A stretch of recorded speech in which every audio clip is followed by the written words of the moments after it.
OK. Hey, merci d'être là. Merci d'être là. Je m'appelle Alexandre. Je suis ici au nom d'Écohabitation, accompagner de manière innovante et intelligente la transition énergétique dans le milieu résidentiel. C'est un peu... c'était déjà une mission à Écohabitation. On la travaille d'une autre façon depuis un bout de temps avec un programme d'accompagnement que je vais vous présenter aujourd'hui. Je voudrais juste sonder la salle un peu. J'imagine Écohabitation, c'est un nom que vous connaissez. Est-ce que vous m'entendez bien? Je sens que je bouge par rapport au micro. Ouais, OK. Donc, à main levée, là, qui reçoit l'infolette d'Écohabitation? OK, merci. Qui consulte le site d'Écohabitation? Je pense qu'il y a Ricardo puis Écohabitation là, sur Google, pas mal, qui sortent dans mon quotidien. Puis plus spécifiquement en lien avec ce que je m'apprête à couvrir, est-ce qu'il y en a parmi vous qui ont un système à air pulsé à la maison? Donc, une grosse fournaise, ouais, OK. Une thermopompe, OK. Planifie, peut-être, considère l'ajout d'une thermopompe. OK, parfait. Bon. En quelques mots, moi, je suis nouvellement, depuis un an, cette année, à Écohabitation. Sinon, je suis charpentier de formation. J'ai passé les 10 dernières années en enseignement dans un centre de formation professionnelle. Sinon, comme charpentier, j'ai surtout fait de la construction neuve à haut rendement énergétique, soit avec Belvédère comme entrepreneur général, pas moi, là, Belvédère était l'entrepreneur général, où j'ai participé aussi à l'accompagnement d'autoconstructeurs, dont des amis qui se sont construits en paille avec la méthode Greb. J'ai fait la maison de mes parents. Je me suis promené un peu comme ça. J'ai fini par lancer une compagnie de mini-maison pour finalement devenir prof. Donc, mon parcours, voilà mon parcours professionnel. Aujourd'hui, l'idée, c'est, en quelques mots, vous présenter Écohabitation, mais je vois bien que vous connaissez déjà l'organisme, mais juste placer le contexte. Ensuite, on va partir un peu large avec la question du contexte énergétique. Qu'est-ce que je veux dire par là? C'est quoi les enjeux avec la décarbonation de l'économie? Comment ça influence nos décisions à prendre par rapport à nos systèmes de chauffage, par rapport à nos habitudes de vie. Okay? Donc, et c'est face à ce contexte énergétique-là qu'Hydro-Québec arrive avec le programme Logivert, de dire, essayons d'avoir une stratégie d'incitatifs financiers pour accélérer cette transition.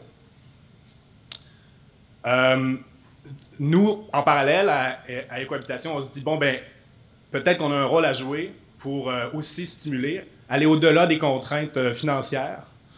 C'est quoi les autres embûches pour effectuer cette transition-là? Et là, on se trouve à développer le programme Je rénove Éco.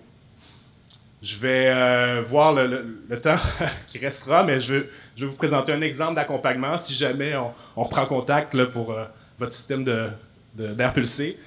Qu'est-ce que ça pourrait ça serait quoi la forme d'un accompagnement là, au niveau d'un particulier, d'un ménage qui décide de moderniser son système de chauffage? Je vais aussi là, tendre quelques perches, lancer quelques perches sur les élargissements du programme en fait qu'on souhaite faire. On a vu grand, on a fait un prototype plus modeste, et là on se dit ok, la phase 2, la phase 3, on est donc dans une phase d'élargissement. Puis ma collègue Alicia à côté parle justement d'un autre volet d'accompagnement qui est dans ses débuts, celui sur l'hydrologie en lien avec les portes de garage en contrepente. Donc Écohabitation, on est un OBNL actif depuis près de 25 ans. On accompagne les particuliers, les professionnels de toutes sortes de façons. On fait de la formation, de l'information, de la certification. Mais on est aussi un fournisseur de services LEED.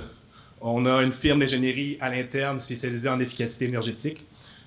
Puis, récemment, on rajoute le volet d'accompagnement Je rénove Éco. Puis le site web que vous connaissez, les ressources, la diffusion, la représentation au niveau législatif, réglementaire, et j'en passe. Je rénove Éco, juste une présentation rapide du thème, de l'objectif. C'est ça, c'est le dernier né d'Écohabitation. On a lancé ça officiellement cette année. On souhaite accueillir les gens au début de leur démarche, donc faciliter leur démarche par la réflexion, cerner l'étendue du projet, trouver les meilleures stratégies, les meilleures technologies, mais aussi les accompagner dans leur recherche de subventions en définissant des devis précis pour que puis au fond, les éduquer, les outiller en termes de langage technique, d'éléments à rechercher lorsqu'ils discutent avec des entrepreneurs, des choses qui devraient être écrites sur les soumissions. Un exercice de validation de ces soumissions-là, puis un accompagnement jusqu'en toute fin de parcours pour s'assurer que tout le monde a réussi à obtenir tous les programmes de subvention là, pour lesquels il est éligible. Mais comme je disais, c'est amené à... comme cette première année-là, ce qu'on a été amené à faire à cause de la structure et financement, on s'adapte, on s'adapte, je vais le dire comme ça. Cette année, le programme s'est articulé autour de Logivert. C'est Hydro-Québec qui a permis de donner le coup d'envoi au programme. Mais en parallèle, on travaille très fort là, à attacher les ficelles de différents leviers de financement qui ferait que tout d'un coup, on pourrait élargir le programme là, à un grand éventail là, de projets de rénovation résidentielle. Donc, ça sera peut-être pour une annonce pour l'an prochain. On verra. C'est ça. Pour les 21e, ouais, ça va être ça. Est-ce que j'oublie quelque chose? Non, c'est ça. OK, parfait. Donc, contexte énergétique. Là, ici, je ne vous apprendrai rien. Là. Je pense que c'est des types de graphiques que vous avez déjà vus. Mais bon, ce qu'on voit ici, c'est l'évolution des GES et des projections dans le futur, mais surtout les cibles de réduction qu'on voit baisser jusqu'à une cible pour 2030 puis une cible pour 2050. Si on regarde le focus sur le sujet de la présentation, sur la transition énergétique au niveau résidentiel, qu'est-ce que ça implique faire cette transition-là? C'est d'une part la décarbonation des systèmes. Là, donc, si le chauffage est au mazout, si le chauffage est au gaz, c'est des choses à remettre en question, à moderniser le plus tôt possible. Ça va être aussi des enjeux d'efficacité énergétique. Ça peut être l'enveloppe du bâtiment. Ça peut être d'avoir des équipements plus performants. Puis, la réduction des pertes, ça s'entrecroise un peu, là, mais dans l'efficacité énergétique, il va y avoir un autre volet qui va être la gestion de puissance. Bon, donc, cible drastique, il faut agir sur différents fronts. Si on change notre perspective, on est du côté d'Hydro-Québec et on se dit, OK, on a cette cible de réduction, on a cette volonté d'électrifier. Qu'est-ce que ça donne sur nos projections de besoins en énergie d'ici le même horizon de 2050? Mais on parle de doubler là, la demande en électricité. Donc, oui, d'une part, c'est possible d'augmenter la production du côté d'Hydro, mais il faut aussi agir sur avec d'autres leviers. Donc, les mêmes thèmes reviennent. L'efficacité énergétique pour Hydro-Québec devient une priorité, que ce soit l'enveloppe du bâtiment, que ce soit le type d'équipement utilisé dans les maisons, et la fameuse gestion de puissance, de dire, vous êtes probablement familier avec le concept, là, mais Hydro-Québec en fait la promotion, on fait des annonces et tout ça, différents programmes, mais c'est de dire, il y a une consommation totale d'énergie qu'il faut anticiper, qu'il faut gérer, mais il y a surtout des pics de consommation à des moments précis dans la journée, et c'est eux qui sont difficiles qui sont coûteux et qui poussent le système électrique à sa limite. Donc, plus il y aura de systèmes pour soit diminuer la demande pendant ces périodes de puissance, de périodes de pointe, soit on diminue la demande, soit on insère des mécanismes de gestion de puissance. Puis, c'est ça que je vais en présenter un aujourd'hui en lien avec l'air pulsé, c'est l'accumulateur de chaleur.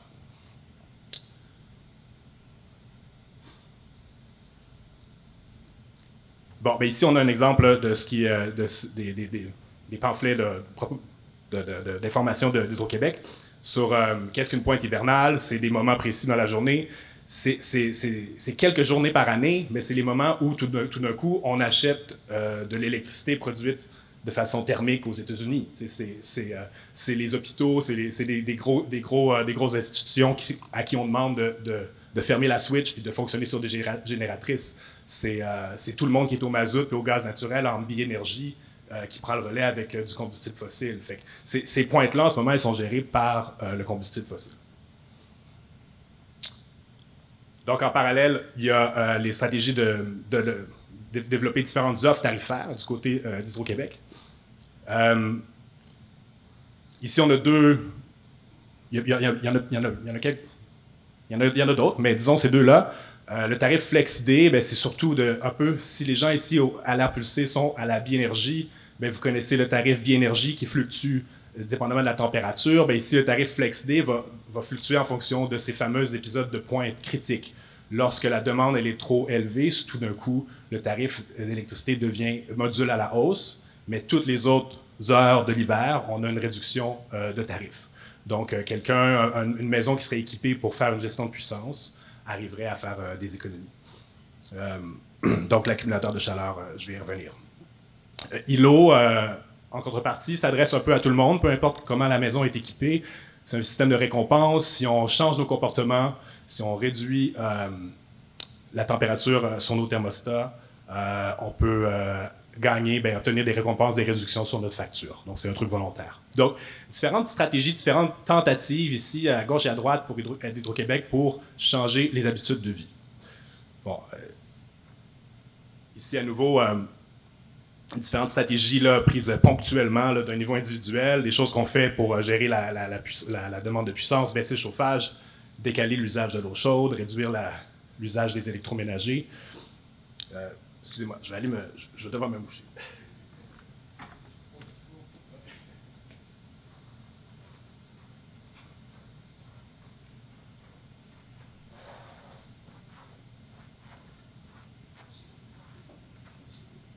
Ah, merci, mais j'ai ma bouteille. Merci beaucoup. OK. Bon. Donc je disais des petits gestes comme ça. C'est pas très structurant, c'est un peu fragile d'un point de vue personnel, si c'est ça la stratégie. Faut aller tellement plus loin. Mais bon, ça fait partie du lot. OK. On tombe... Bon, donc, là, je m'apprête à rentrer dans le logivert. Là, je vais essayer de faire un bilan dans ma tête.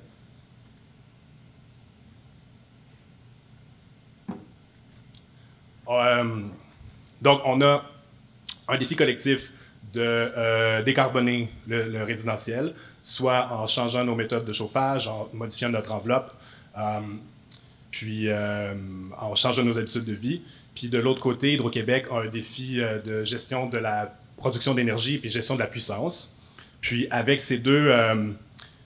avec ce contexte-là, Hydro-Québec présente le programme Logivert, qui est une série d'incitatifs financiers pour inciter à des changements, les changements que j'ai nommés plus tôt. Donc, que ce soit la décarbonation, ils sont à l'écran. Ils s'adressent à différents secteurs, soit le niveau résidentiel, donc un peu tout le monde à sa maison qui décide de faire des changements dans des maisons existantes. Il s'adresse aussi aux entreprises d'installation de systèmes de chauffage et aux constructeurs de maisons neuves. Au niveau résidentiel, la structure du programme, on a comme trois choses. On a... Je peux pas m'éloigner. Ah, voilà. On a au centre, au fond, des électroménagers. Bon, une cuisinière à induction, ça peut être un beau système si vous êtes au gaz. Une sécheuse à la pompe à chaleur si vous n'êtes pas une famille trop nombreuse. Une pompe, capteur solaire pour une piscine. Bon, c'est intéressant, mais c'est petit comme enjeu.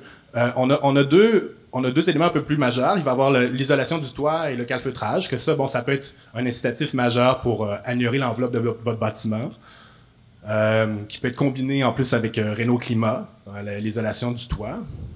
Et on a l'ajout d'une thermopompe. Bon, la thermopompe qui peut aller chercher jusqu'à 40% de réduction de consommation d'électricité pour le chauffage. On avait un beau rappel dans la salle à côté du risque, par contre, des fuites de liquide réfrigérant. Ça, c'est une considération sérieuse. C'est une machine performante, mais qui doit être inspectée idéalement de façon annuelle pour éviter les fuites. Fait que ça, au niveau résidentiel, c'est un peu là que c'est comme ça que c'est structuré. On peut aller chercher potentiellement jusqu'à je ne sais pas si vous voyez les chiffres à l'écran, mais pour les thermopompes, ils indiquent jusqu'à 6 700, jusqu'à 7 800 $ pour la.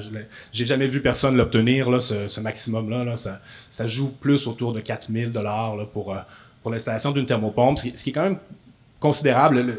Je ne peux pas vous donner de prix exact là, de travaux dans une maison X, là, mais. OK, parfait. Parce que quand même, ça varie beaucoup, là, mais bref, la subvention, elle est intéressante. Mais ce qui va surtout être l'élément vraiment majeur, c'est si on va du côté des entreprises d'installation.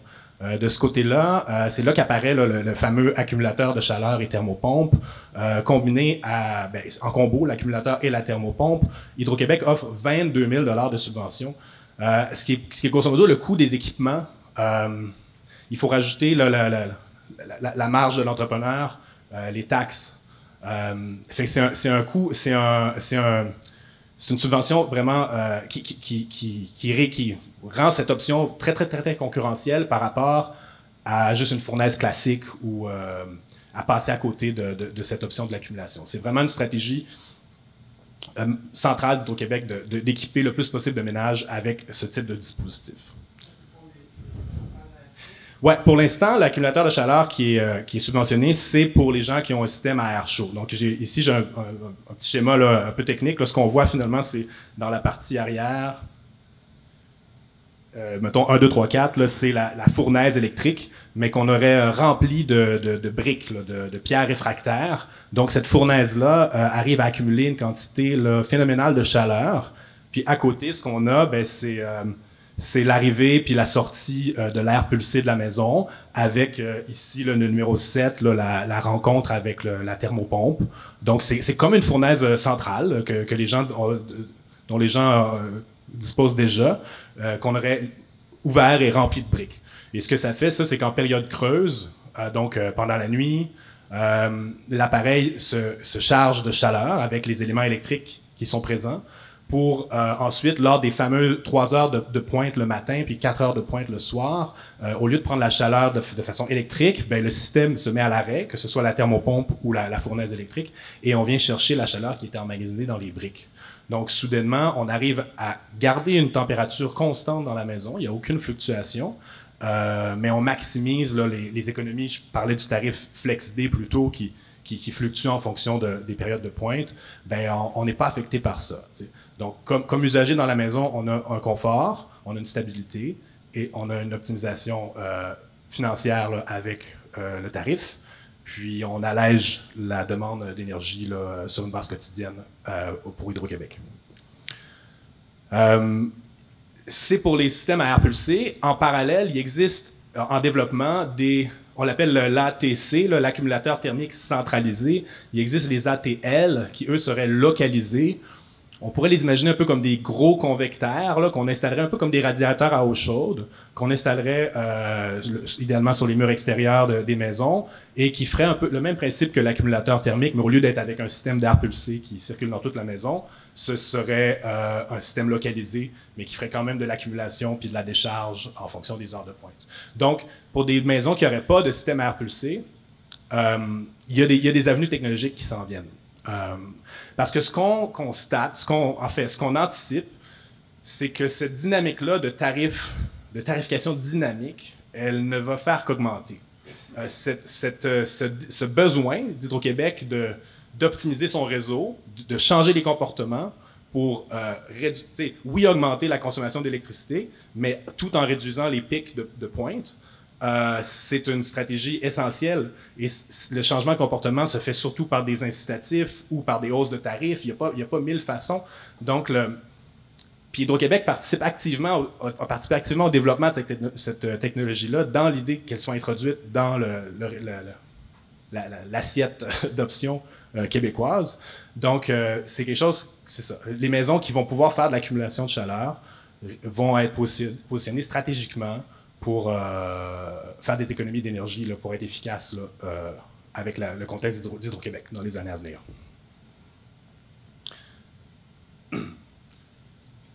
Je reviens sur les entreprises d'installation, le fameux 22 000 $ ou 15 000 $ pour l'option du centre, là, où il y aurait juste l'accumulateur. C'est des gros montants parce que les équipements coûtent cher. Ce qui est intéressant, je trouve, de leur approche, c'est que pour ce volet-là, c'est l'entrepreneur qui fait la démarche de subvention. Ça veut dire que si vous faites une installation qui revient à 32 000 chez vous, vous n'avez pas à débourser le 32 000 et là, de la façon dont vous pouvez, et là, aller voir Hydro-Québec pour dire « j'ai fait mon paiement, est-ce que je peux avoir mon remboursement? » Puis là, vivre ce stress financier. C'est à l'inverse, la soustraction de 22 000 se fait directement à la facture. Le fardeau du cash flow, si on veut, il est du côté de l'entrepreneur. Donc ça, voilà, c'est dit. Côté géothermie, je ne vais pas m'étendre. La géothermie, c'est vraiment cool. Mais à l'échelle des accompagnements qu'on fait, des maisons unifamiliales, patrimoine existant, patrimoine bâti existant, c'est rarement concurrentiel. Les subventions sont très généreuses, ça vaut la peine de creuser le truc. Vous allez peut-être avoir de bonnes soumissions, un bon prix. Nos observations, c'est que c'est très, très rare qu'après analyse des options, mettons si on les compare, on va pousser les gens vers la géothermie, à moins que ce soit des bâtiments plus grands, des bâtiments qui ont des dépenses énergétiques majeures, ou que ce n'est pas des maisons, là, que c'est des multiplexes ou des choses comme ça. Fait que, mais là, c'est super la géothermie, mais c'est ça.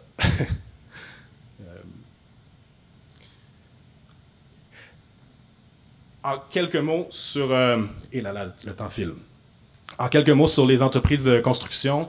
Le programme, il est là aussi. Il s'adresse seulement aux entreprises. Il ne s'adresse pas aux autoconstructeurs. Il s'adresse seulement aux entreprises là, établies là, avec les licences, diverses licences qui font la construction neuve.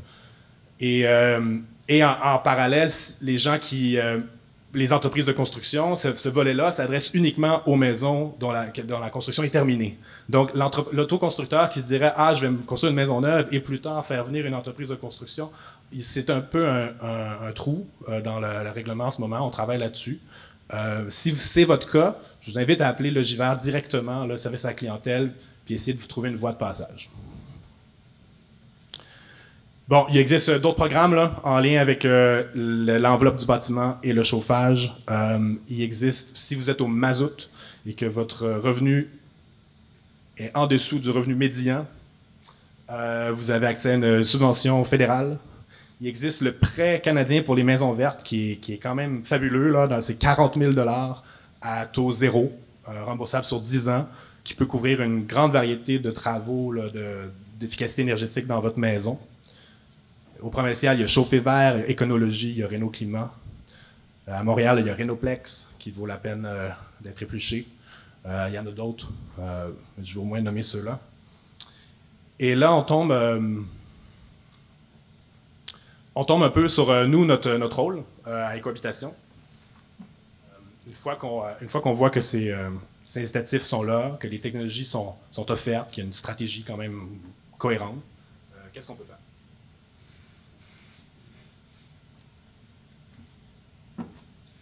Parce que, ben c'est ça, d'une part, les GES, c'est beaucoup le mazout, le gaz dans les systèmes de chauffage. Il y a 140 000 maisons au mazout. Il y a 153 000 maisons connectées au gaz naturel. Quand on sort ces maisons-là, quand on les décarbone, on ne peut pas juste domper tout ça dans la demande de pointe d'Hydro-Québec. C'est un gros marché économique. Il faut que les entrepreneurs soient informés, se mettent en marche. Comment on fait pour que ça bouge? Parce que il y a une chose avec les incitatifs financiers, excusez-moi, c'est une chose les incitatifs financiers, mais c'est pas, ça met pas nécessairement les gens en marche. Il faut les mobiliser, ces propriétaires-là. C'est quand on change le programme, le code du bâtiment ou quand on change un règlement, ben, il y a quelque chose d'effectif qui bouge tout de suite. Quand on sort un programme de subvention, il n'y a pas de momentum qui décolle nécessairement. Il y a eu un changement de règlement justement sur le mazout. Depuis cette année, les gens qui ont des systèmes de chauffage au mazout ne peuvent plus le réparer, ne peuvent plus changer leur réservoir. Donc, c'est une question d'années avant que ces systèmes soient complètement démantelés.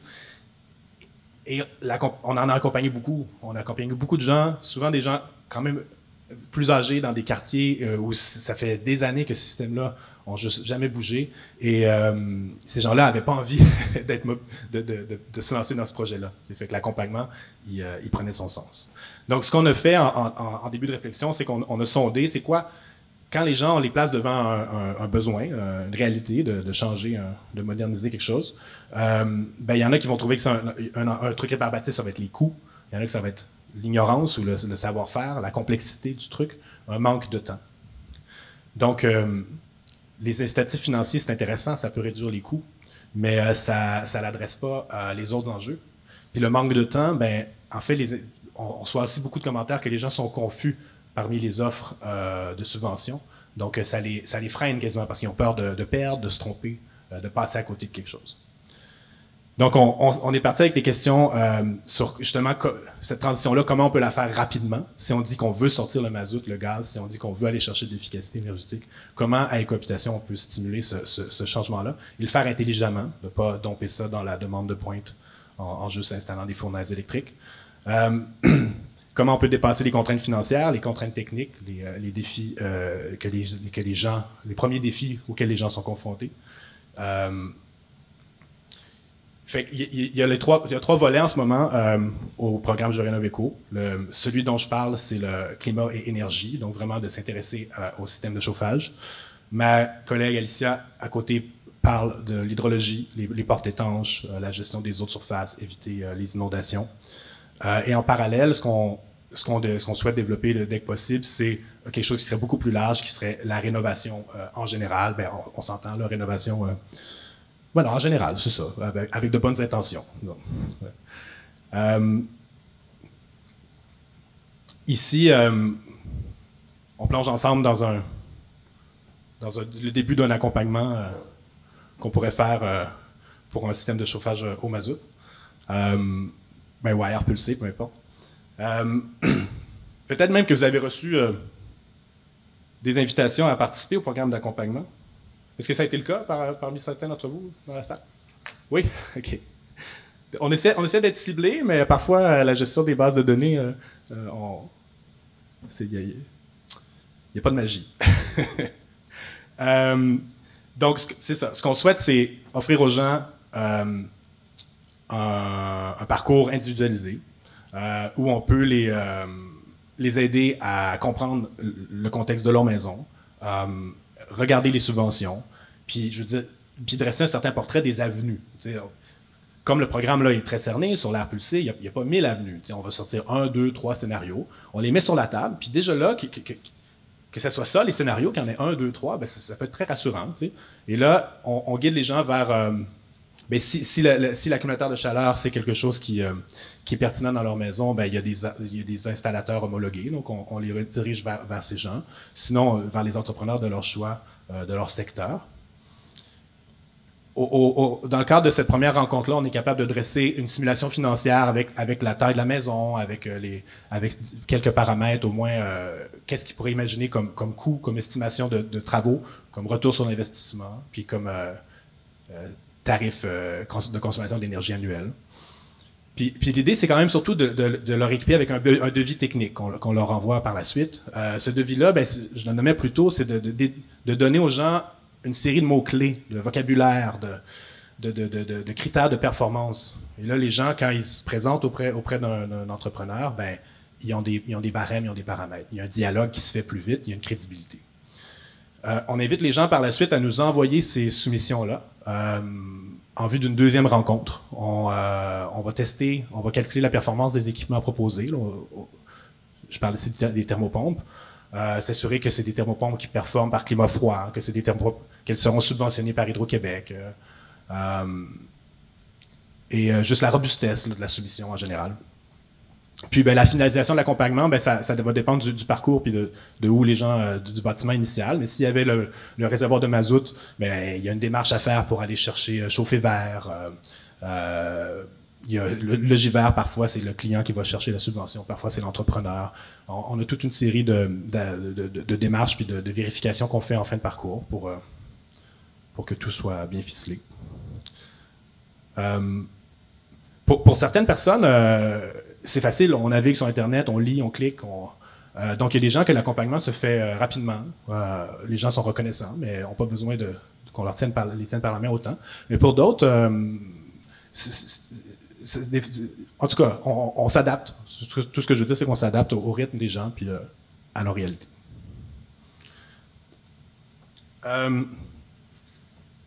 C'est ça, là, je veux dire ça, j'en ai parlé pendant 20 minutes, là, mais là, je fais un peu ce topo-là sur la réalité d'Hydro-Québec, pourquoi Hydro-Québec en vient à offrir ces solutions-là. On s'intéresse à la maison. Si on fait un devis, il faut partir de l'existant, donc on décortique la maison. Ici, j'explique le trio d'efficacité énergétique au cœur de la conversion du système de chauffage. C'est d'une part la thermopompe centrale, l'accumulateur de chaleur, puis le tarif FlexD.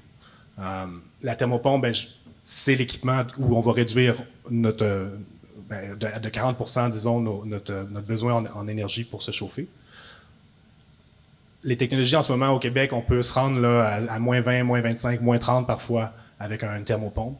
Il y aura toujours un système d'appoint électrique qui est dans ce cas-ci l'accumulateur de chaleur. C'est une fournaise qui va prendre le relais quand il fait trop froid. Mais tout le reste du temps, c'est la thermopompe qui maximise nos efficacités énergétiques. Puis, bon, je le nommais tantôt, l'accumulateur, lui, pendant la nuit, charge les briques de chaleur et au moment des heures de pointe pendant l'hiver, la thermopompe s'arrête, on vient chercher la chaleur dans les briques. Et parce qu'on est capable de faire une gestion dynamique comme ça de notre énergie, on profite au maximum de FlexD. Fait que c'est le trio. Les thermopompes, là, je connais pas je connais pas tout le monde, l'audience, vos connaissances par rapport aux thermopompes, mais juste quelques éléments. On parle d'un rendement qui peut être jusqu'à 4 fois supérieur à des plaintes électriques, du fait que c'est quand je dis qu'une plainte électrique ou qu'une fournaise ou qu'un autre mode de chauffage, la thermopompe, elle est quand même unique dans son coin, qu'elle soit géothermique ou qu'elle soit à air, du fait qu'on vient pomper une chaleur qui existe. On n'est pas dans la création de chaleur, on n'utilise pas l'électricité de la même façon. Fait que c'est là qu'elle se démarque. T'sais. Donc, on cherche des thermopompes performantes qui obtiennent ces rendements-là, puis on cherche des thermopompes climat-froid. Fait que, c'est pas toujours ça que les entrepreneurs vont mettre de l'avant, donc c'est important de savoir les critères à observer. L'accumulateur, je vous l'ai présenté. On le voit ici. Ça, c'est un autre modèle un peu plus massif. Là. On peut aller plus proche. Mais on voit à droite l'unité intérieure de la thermopompe, on voit les briques au centre, on voit le ventilateur à gauche. C'est pas de la haute technologie, là. C'est vraiment une fournaise électrique remplie de briques avec des minuteries, puis des relais, puis c'est ça. Le tarif FlexD, je l'ai nommé quelques fois. Ici, on le voit en schéma. C'est un tarif où le tarif est réduit pendant les mois d'hiver, de décembre à mars. Mais il y a des épisodes de fluctuation, de modulation de 6h à 9h, de 16h à 20h, quelques fois pendant l'hiver. Non pas à tous les jours, mais quelques fois pendant l'hiver. Mais la modulation, elle est importante. On la voit ici à 55 sous 10 kWh. Donc, les quelques heures par hiver, Hydro-Québec notifie les gens par courriel, dit hey, attention, demain, ce sera une période de pointe critique. Il y aura les 7 heures de pointe dans la journée qui seront modulées. Quelqu'un qui n'a pas d'accumulateur de chaleur, ça va avoir un gros impact. Quelqu'un qui a un accumulateur, ça va être très mineur. Ça va être les habitudes de vie d'eau chaude, puis des électroménagers, la sécheuse, peut-être qu'on doit doser pendant ces heures-là. Mais l'idée, c'est qu'on vient chercher des économies de 30%, 22% tous les autres jours de l'hiver.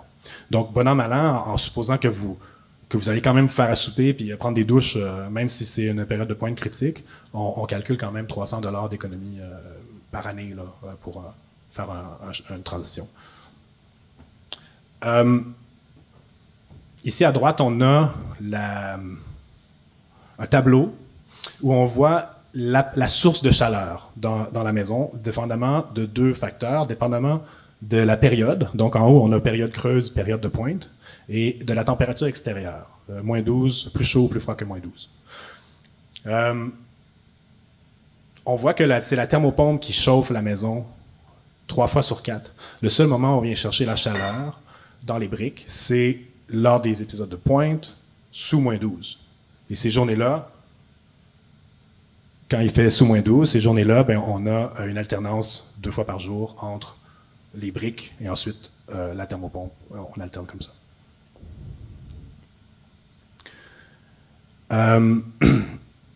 Ensuite, ben, je veux dire, l'accompagnement continu, on va décortiquer les options de subvention possibles, à savoir, ben, je vous ai présenté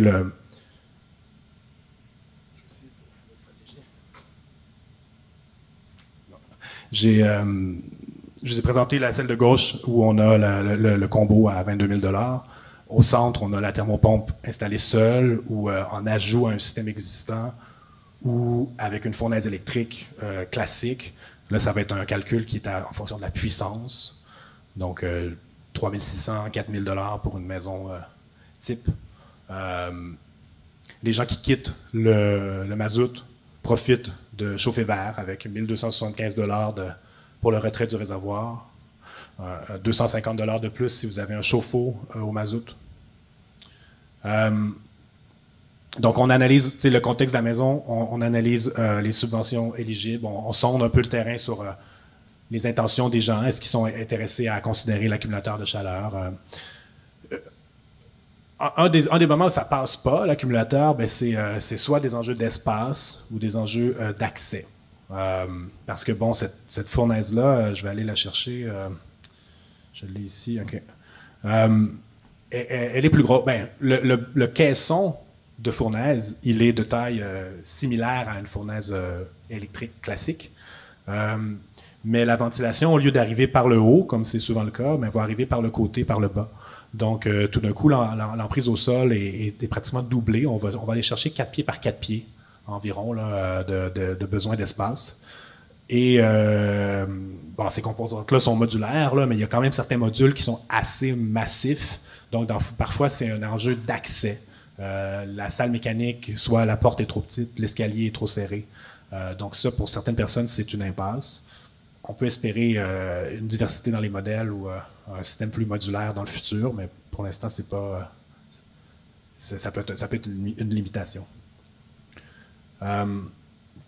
Donc, quand les gens sont à l'aise ou ont envie d'aller plus loin là, dans la réflexion des différentes options, mais on peut se lancer dans une analyse de coûts. Donc, ça serait quoi les subventions, le total des subventions éligibles. Ici, on a 2 scénarios. À gauche, une fournaise classique. À droite, la fournaise à accumulation. On voit que la fournaise classique reçoit des subventions pour la thermopompe. L'option 2 reçoit le 22 000 $ pour la fournaise et la thermopompe. Permet d'accéder aux tarifs subventionnés. Mais évidemment, si je prends les mêmes scénarios, mais que je m'intéresse au coût d'installation, c'est pas le même. On a un coût d'installation qui varie quand même en fonction des contraintes de la maison, mais aussi géographiquement au Québec. Mais on peut imaginer qu'une conversion d'une fournaise classique avec l'ajout d'une thermopompe, on s'en tire pour environ 13 000 $, plus taxes, moins les subventions. Avec un solde d'à peu près 11 000. Tandis qu'à droite, évidemment, l'accumulateur coûte plus cher, obtient plus de subventions. Puis Hydro a quand même réussi son pari, de sorte que même si l'équipement est plus dispendieux, les subventions le rendent concurrentiel. Donc, généralement, on a un coût d'installation qui est moindre pour l'accumulateur. Puis, en terminant ici, ce que j'ai, c'est les économies annuelles. J'ai à gauche des économies annuelles d'environ 800 $ pour quelqu'un qui quitterait le mazout et qui ajouterait une thermopompe, versus qui quitterait le mazout. Vous voyez, le sous-titre, c'est si vous avez comme point de départ une fournaise au mazout ou une fournaise électrique et que vous enlevez ce système-là et que vous y ajoutez une thermopompe, vous allez chercher 800 $ d'économie par année. Et si vous combinez à ça l'accumulateur de chaleur et le tarif FlexD, vous avez une économie supplémentaire et donc un retour sur investissement plus rapide.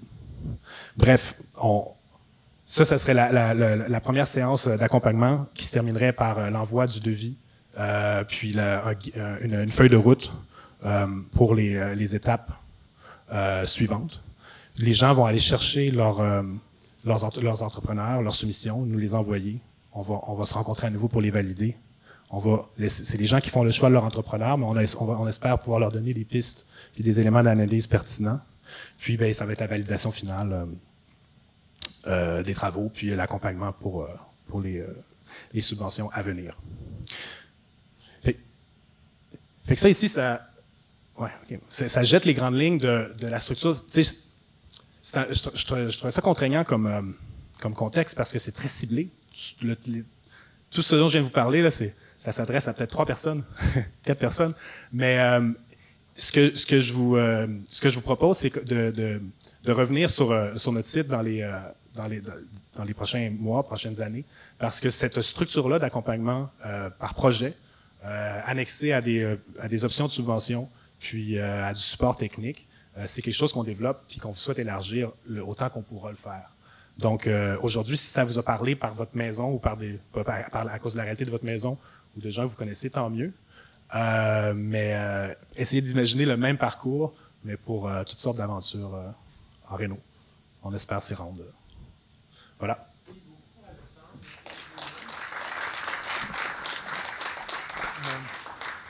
Puisque je me permets en complément d'information, puisque c'est la semaine dernière ou la semaine d'avant qu'on a fait installer 2 pompes thermiques chez nous, avec 3 unités à l'intérieur, ça me permet de partager, c'est pas du vieux stock, là, c'est vraiment une expérience très récente, c'est anecdotique, vous allez me dire, c'est pas représentatif de tout le monde, mais il y a un point, au moins un point là-dedans que j'aimerais porter à ton attention.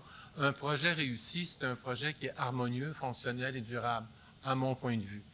Puis, je peux juste témoigner que dans notre cas, le harmonieux pour les 3 appareils qui ont été à l'intérieur, ça a été, à la grâce de Dieu, mais parfait. À chaque place, c'est arrivé en 2 poutres de charpente apparente. Parfait. Les 3, puis on avait une espèce de console ici, parce que les appareils en haut, les thermopompes qu'on a près du plafond, mais il y a des consoles qui existent plus basses aussi, vraiment impressionnant. Et l'ajout de confort, parce qu'il y a un air pulsé là-dedans, parce qu'il y a une certaine, par rapport à une plainte électrique, l'ajout de confort vraiment impressionnant. Le harmonieux à l'extérieur, là, on est au chapitre du désastre. Je vous le dis, parce que si c'est important pour vous, il faut que vous le sachiez, où on l'installe, comment on l'installe, c'est quoi les habitudes de la profession là-dedans, c'est quoi les habitudes du métier. C'est-à-dire, il y a des drainages, on n'a pas parlé, mais il y a des drains à passer pour la condensation, c'est normal, tu as un petit tuyau blanc, c'est pas la fin du monde. Mais après ça, les gens ont leur habitude de mettre ensemble des tuyaux. C'est de la très haute pression qu'il y a là-dedans, là, dans les tuyaux de cuivre qui circulent, c'est de la très haute pression. Ça ne peut pas s'installer n'importe comment. Puis malgré que j'étais là, pas juste pour chialer, j'étais là pour aider, pour assister, pour faire penser, il oubliait quand même substantiellement des choses. J'ai ouvert des murs pour qu'ils passent en arrière. Enfin, j'ai travaillé très fort pour minimiser le désastre. Et malgré ça, je ne m'habitue pas. Je vais m'y faire. Je vais m'y faire. Je sais que je vais m'y faire. On parle d'un rendement de 1 kW qui nous en donne 3. En gros, vous avez parlé de 1 pour 4.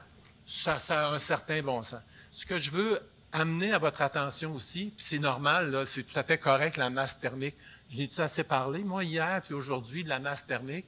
Bien, la masse thermique dans les accumulateurs, c'est pertinent, mais la masse thermique dans les murs, ça serait en tabarnouche. Comment ça se fait que Hydro-Québec subventionne la masse thermique là et que dans nos murs, l'Agence de l'efficacité énergétique et de l'innovation du Québec ne reconnaît pas encore la pertinence de la masse thermique dans le rendement. Alors, c'est vraiment impressionnant. On a ici une contradiction flagrante dans la science du bâtiment. C'est un Xème éditorial, mais je pense que c'est important de le souligner parce que là, il y a un petit problème. Alors, l'autre affaire qu'on n'a pas mentionnée, puis si je ne jette pas de blâme, là, vous ne pouvez pas tout dire dans le peu de temps que vous aviez, mais l'appareil, il faut qu'il soit raisonnablement dégagé. Ah oui. Hein? Si on met des petits arbres autour, des écrans, toutes sortes d'affaires pour ne pas le voir, Ce que moi, j'aurais tendance à faire, que je ne ferais pas parce que je suis raisonnable, puis hein, mais il faut qu'il soit dégagé. S'il est au soleil, ça va être encore mieux. C'est vrai que j'ai pas tant parlé des pour et contre de la thermopompe. Je suis surtout parti simplement du principe d'économie d'énergie puis de subvention. Mais il y a quand même une flopée d'articles sur le site qui sont quand même nuancés. Autre élément positif, parce qu'il y en a plein d'éléments positifs, ce que je ne m'attendais pas, étant donné que c'est de l'air pulsé, j'avais une crainte sur le bruit. Ma sensibilité à moi, c'est la sensibilité au bruit. C'est hyper silencieux. À ce niveau-là, vraiment satisfaction complète. Ce qui était dans mon cas un défi très, très, très pertinent. Et puis, l'autre affaire, dans l'utilisation des pompes thermiques, si vous en faites installer, on va vous l'expliquer sûrement, on ne fait pas de l'abaissement de température comme on ferait avec des plaintes électriques. Je ne sais pas si tu veux l'expliquer. La pompe thermique, il y a une certaine énergie qu'elle peut vous donner, il y a une certaine chaleur qu'elle peut vous donner. Alors, si vous faites d'un abaissement de température trop drastique la nuit, le matin, c'est le serpentin électrique qui va embarquer. Donc, on n'a fait aucune économie à ce moment-là. Potouf, potouf, potouf, laissez-lui donner ce qu'elle peut vous donner comme température constante. Vous faites, nous autres, on nous a dit de l'abaissement de température 1 degré aux 6 heures, pas plus.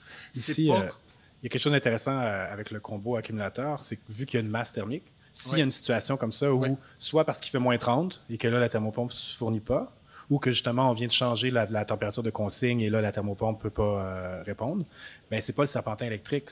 On va chercher l'air dans la masse. Ouais. Absolument. Ouais. Mais ça, c'est dans de l'air pulsé, dans un système à air pulsé. Il y en a de moins en moins parce qu'on a tellement débarqué à l'époque des plaintes électriques où c'était plus facile de circuler des fils que circuler des gaines, d'une part, et d'autre part, souvent, on a des systèmes à eau chaude qui sont d'un excellent caloporteur aussi, mais qui ne sont pas adaptés avec les échangeurs à plaques. C'est une autre technologie. Ben oui. Alors, comment ça coûte tout ça? Ça peut être, après subvention, là, c'est, mettons les deux scénarios types de tantôt, c'était, disons, 10 000 pour la fournaise à accumulation avec thermopompe, 11 400 pour la fournaise régulière avec thermopompe. Chez nous, les 3 unités intérieures, avant subvention, puis c'est des sommes quand même conséquentes, là. Il y a des taxes là-dessus. Quand on parle de budget en rénovation résidentielle, tu en sais quelque chose, il y a des taxes qui s'ajoutent, des taxes qu'on ne récupère pas. Alors, si vous faites un projet corporatif, si l'immeuble appartient à une compagnie, vous allez non, vous ne récupérez même pas des taxes parce que ça compte en habitation. Il y a un petit enjeu ici, là. On paye beaucoup de taxes. On a des subventions, c'est bien le fun, mais on paye des taxes aussi qu'on ne peut pas récupérer. Alors, quand on parle, l'appareil vous coûte 20 000 par exemple, ou l'installation vous coûte 20 000 bien, ça va être 23 000 au final, parce qu'il y a 3 000 de taxes, roughement parlant, j'arrondis, vous comprenez. Alors, merci beaucoup. Une main d'applaudissement, s'il vous plaît.